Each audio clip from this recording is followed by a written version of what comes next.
Ibra TV est revenu sur sa blessure à l'œil. Vous allez voir que, bon, il fait le mec têtu. Et c'est pas il fait le mec têtu, il est têtu. Je vous dis ça parce qu'il devrait pas s'entraîner normalement, mais il en fait qu'à sa tête. Il est retourné à l'entraînement et vous allez voir qu'il a repris un coup dans le même œil. Et il explique qu'il a revu des mouches, etc. Il a recommencé à avoir flou, etc. Donc le mec, il comprend pas. Voilà, il est arrivé une grosse galère une fois. Le docteur, il lui a dit pendant plus d'1 an, tu dois pas t'entraîner. Normalement, il doit pas s'entraîner. Et vous allez voir la dinguerie qui lui est arrivée, etc. Donc il parle de son œil, il donne des nouvelles, etc. Avant de commencer la vidéo, les gars, petite pause publicitaire. Bon, si vous êtes à la recherche d'un produit de bonne qualité pour vous échauffer avant une séance de sport, que ce soit de MMA, de boxe thaï, de musculation ou je ne sais quoi, que vous n'avez pas trop le temps, etc.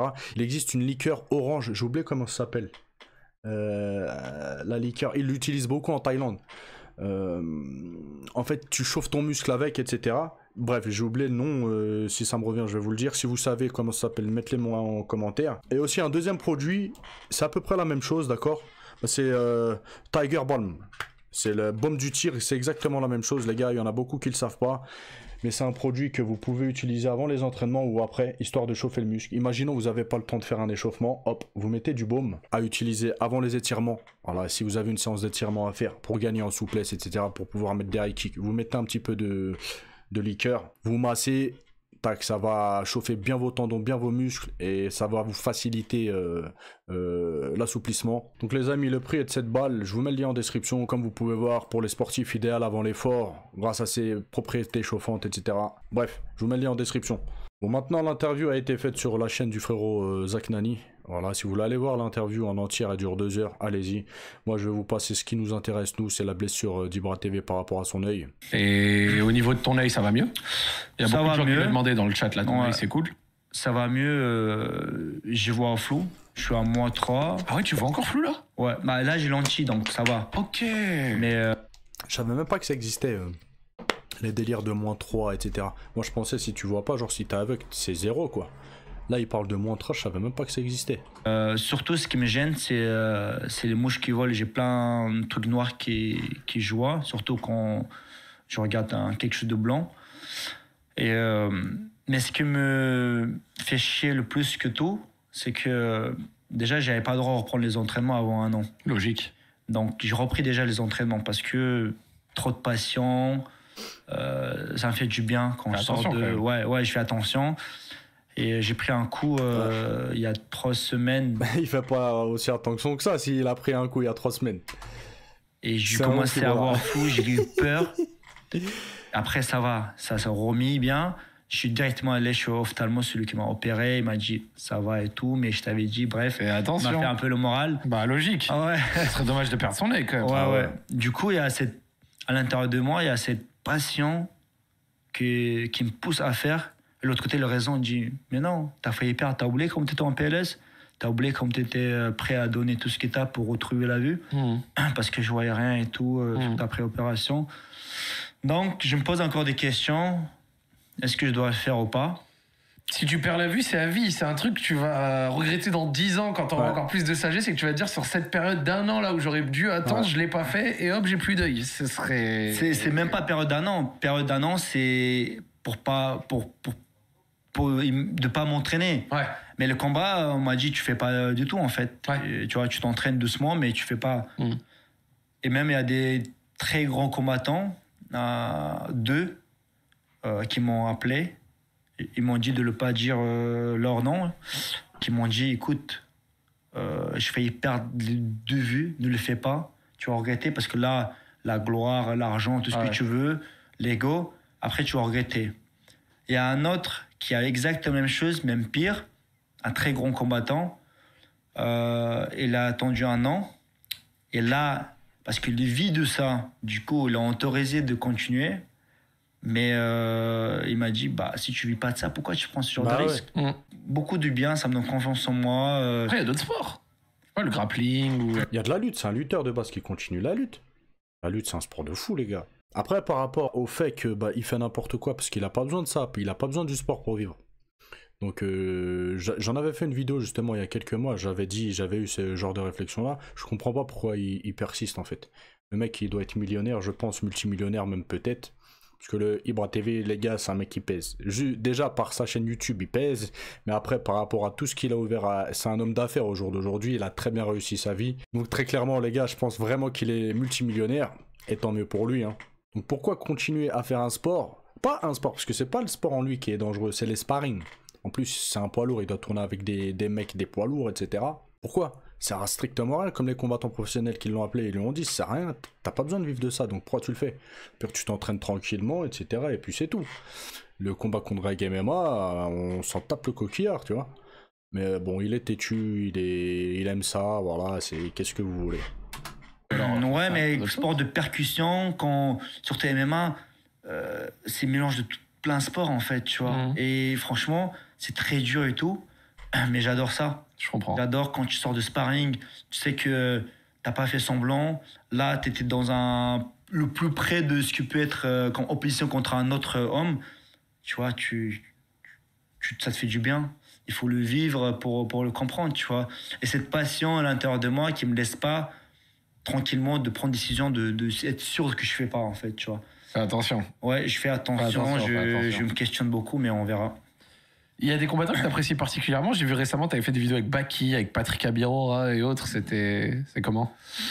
Bien sûr, il y a des combattants que je apprécie particulièrement. Mais moi, par exemple, il y a quelques trucs que j'affectionne particulièrement. Par exemple, c'est un combattant. C'est Makayev. Ouais. Tu vois, de Angleterre. On se connaît pas du tout, hein, mais je le suis. Le mec, il a 15-0, je crois. Ouais, c'est un crack, celui où on a failli lui casser la jambe, il tape pas, c'est un crack. Non, sa jambe, elle a été cassée, fissurée, son genou fissuré, etc. Il tape pas, le mec. Il a réussi à retourner alors qu'il s'était fait retourner la jambe et tout, et je vois exactement lequel. Il combat à l'UFC 304, là. Ouais. Tu vois, par exemple, il y a un truc que j'aime bien chez lui, il se prend pas au sérieux. Même quand il donne une interview, il y a un truc que j'ai beaucoup apprécié, parce que moi, il y a un truc que je déteste, c'est l'idée que je vais perdre devant tout le monde et tout, tu vois. Parce que chez nous, c'est vraiment, quand on est petit, on est beaucoup jugé sur si tu perds, voilà, t'es mort, alors que perdre, ça fait partie de la réussite, c'est pas grave, tu vois. Mais sinon, on est tellement ancré depuis naissance, si tu perds, c'est la honte, que c'est quelque chose qui m'impacte beaucoup. Les gars, par rapport à ça, il y en a beaucoup, ils ont pas fait carrière dans les sports de combat. Justement par la peur de perdre. Il y en a, ils étaient doués, ils étaient bons dans les sports de combat, mais ils n'ont jamais eu le courage de combattre, pas par peur de la confrontation, par peur de la défaite, par peur du regard de ta famille après qui peuvent porter sur toi, etc. C'est très handicapant. Quand on grandit dans un milieu comme ça, moi j'ai grandi comme ça. Et voilà, le fait de se dire, ouais, j'ai peur de perdre, ça te bloque, ça te tétanise. Après, il y en a, ils sont pas comme ça, ils arrivent à faire abstraction. Il y en a, ça crée une barrière mentale et ils arrivent à rien faire en fait. Pourtant, il y a des gens, ils sont très très doués, ils sont très très forts les gars. Mais ils ont pas eu ce déclic de se dire bon, je m'en fous. Si je dois perdre, je perdrai et je m'en fous du regard des gens et je m'en fous du regard de ma famille, etc. Même si voilà, ta famille, si demain tu combats et tu dois perdre, ils vont pas t'enfoncer, c'est ta famille. Mais c'est histoire d'honneur, etc. Et il y en a beaucoup, ils ont eu du mal à dépasser ce stade-là. Il me semble justement que Fernand Lopez, il avait tenu un petit discours comme ça par rapport à Imavov. Je sais plus exactement ce qu'il avait dit, mais il avait fait un travail sur lui, psychologique, justement pour le détendre par rapport à ça. Il me semble, hein, si je dis pas de bêtises, il me semble que c'était ce combattant-là, ou peut-être je confonds avec un autre. Mais il me semble qu'il avait expliqué que voilà, il avait fait un travail psychologique pour le faire dépasser cette peur de perdre. En fait, qui se lâche totalement sans avoir peur de perdre. Et après, si tu te lâches totalement, tu es libre, tu te dis, bon, dans ta tête, si je dois perdre, je perds, et ben, tu es totalement libre, en fait. Tu peux combattre comme tu veux, si tu as peur, tu es sur la retenue, tu n'es pas à 100%, vous voyez ce que je veux dire?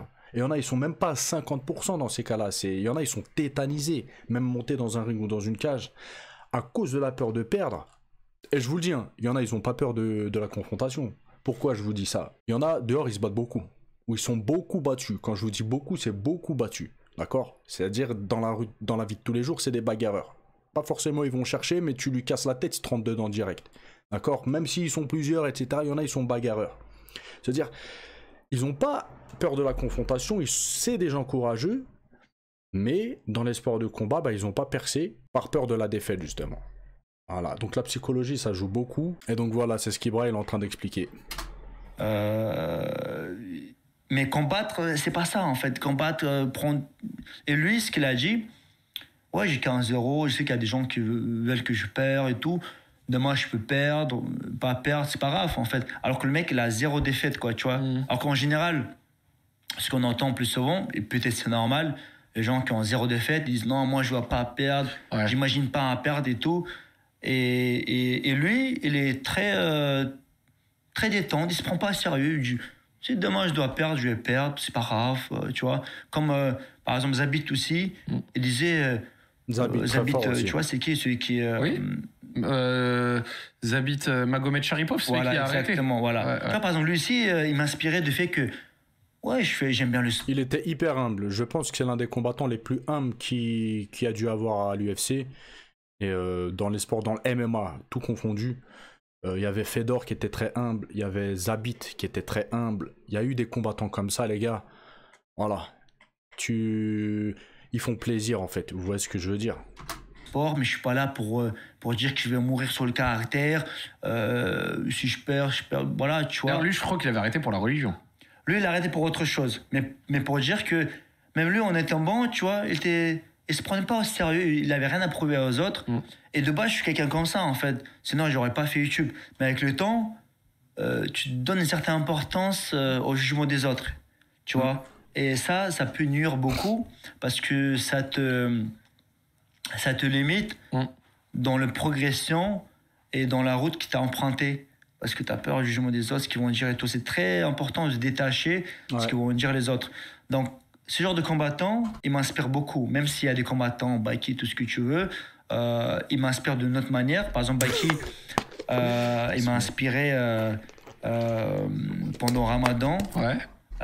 Je lui demandais, comment tu fais pendant Ramadan et tout? Parce que moi, je m'entraîne genre 1 heure avant et tout. Je dis ça, normal, je m'entraîne comme d'habitude, 2 fois par jour. Je dis, mais attends, tu bois pas et tout, de l'eau? Il me dit, ouais. Et depuis, moi, je m'entraîne exprès à 11h30, on a les entraînements avec Daniel Warin. Sans l'eau, je m'entraîne MMA alors que c'est plus dur. Et grâce à lui, j'ai passé à une autre étape dans ma tête. Parce que pour moi, j'ai même pas pensé, est-ce que je peux le faire? Parce que quand tu as soif, déjà, tu n'as pas envie de bouger. Alors faire MMA, sparring et tout, à 11h30, alors que tu as toute la journée devant toi et avec le soleil, ça m'a renforcé mentalement, tu vois. Je prends un petit peu ce qui manque chez un peu tout le monde, quoi, tu vois. Je comprends. Chaque personne, elle a quelque chose à apporter. Il faut juste être ouvert à l'accepter, quoi. Quelqu'un me parle de Mathieu. Est-ce que tu penses qu'il aurait des chances de faire une belle carrière? On en parlait même avant, tu disais que... Mathieu, c'est sûr qu'il va faire une carrière s'il continue dans cette lancée-là. Parce que dans la vie, il arrive des choses, ça peut te déstabiliser. Mais s'il continue dans cette démarche qu'il fait là, actuellement, il travaille dur, il est concentré et tout, il est obligé de faire une carrière. Tu vois, comme n'importe quelle autre personne. Tout ce qui va changer, est-ce qu'il va rester concentré? Est-ce qu'il pourra surmonter certaines choses personnelles qui peuvent arriver à tout le monde dans la vie? C'est la seule chose qui compte. Sinon, il va faire une carrière. Après, est-ce que ça sera une carrière extraordinaire ou carrière... on va dire bien, ça on sait pas. Mais s'il reste dans sa lancée, c'est sûr. Déjà le mec, il va faire en août Dana White Contenders. Et ça c'est fort. Je crois que les Dana White Contenders, c'est ce qui t'ouvre la porte. C'est mieux que si tu appelles comme ça pour combler un événement. Okay. C'est-à-dire que là, Dana White Contenders, on a envie de te voir. Tu comprends? Et si j'ai ma visa pour les États-Unis, je vais faire le camp d'entraînement avec lui. J'ai commencé déjà. On va aller au Brésil. Du Brésil, on va aller aux États-Unis. Et j'espère que j'ai ma visa aux États-Unis, parce que là, j'ai quelques petites galères.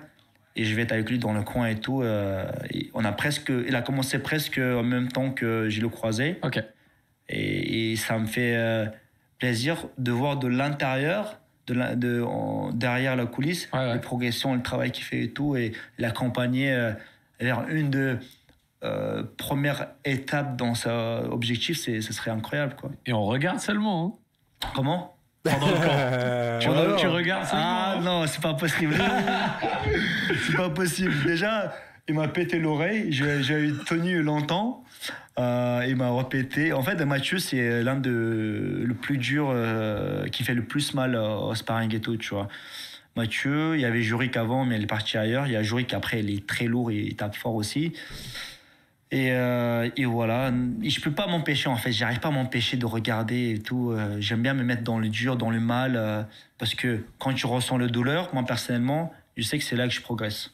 Bref les amis, je vous dis à la prochaine vidéo, passez une bonne journée, ciao ciao.